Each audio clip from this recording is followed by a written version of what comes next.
আমাদের সাতগাঁও থানা শ্রমিকের অর্থ সম্পাদক আমাদের ইউসুফ ভাই দেখেন, বিএমপি ক্ষমতায় থাকা অবস্থায়ও উনি পরিশ্রম করে গাড়ি চালায় ভাত খাইতেছে। আপনারা দেখেন, এই দেখেন গ্যাসের জন্য সকাল থেকে উনি সিরিয়াল দিয়ে বসে আছে, এখনো উনি গ্যাস পায় নাই।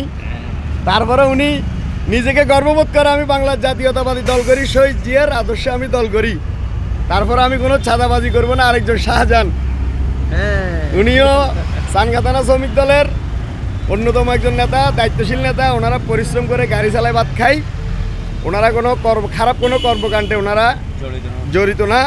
ওনারা নিজে পরিশ্রম করে ভাত খাইতেছে, শহীদ জিয়ার আদর্শে ওনারা রাজনীতি করে, দলকে ভালোবাসে, দলের নাম বিক্রি করে। কারো থেকে একটা টাকাও খাইছেন? বিএপি ফার্সের তো লই না, লন না, গাড়ি চালায় পরিশ্রম করে ভাত খান। আমাদেরকে মানুষ গালাই এই দেখেন গাড়ি চালায়, ওনারা গাড়ি চালায় পরিশ্রম করে ভাত খায়। দেখেন সকাল থেকে সন্ধ্যা পর্যন্ত গ্যাসের জন্য বসে আছে, এখনো গ্যাস পাই নাই। তারপরও সরকারের বিরুদ্ধে ওনাদের কোনো অভিযোগ নাই। আছে কোনো অভিযোগ? আছে সরকারের বিরুদ্ধে অভিযান, গ্যাস লাইনের দাম সরকার কি করবে? তবে সরকার এটা একটু দেখতে হবে বিষয়টা দেখলে ভালো হয়। বিষয়টা দেখে ভাই, আপনার কিছু বলার আছে নেতা? আপনার কিছু বলার আছে? গ্যাস এরকম সংকট হবে বেশার কম, কিন্তু দাঁড়ান না, দেশের বর্তমান প্রধানমন্ত্রী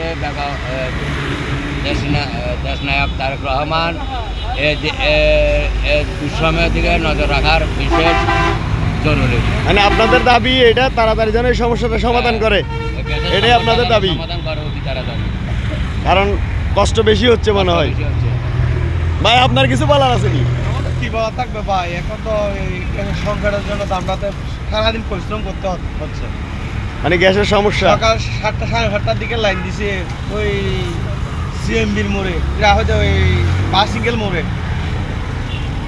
একবার বলে গ্যাস আসে, আরেকবার বলে আসে না, এই অবস্থা আর কি। আর ও আচ্ছা আচ্ছা।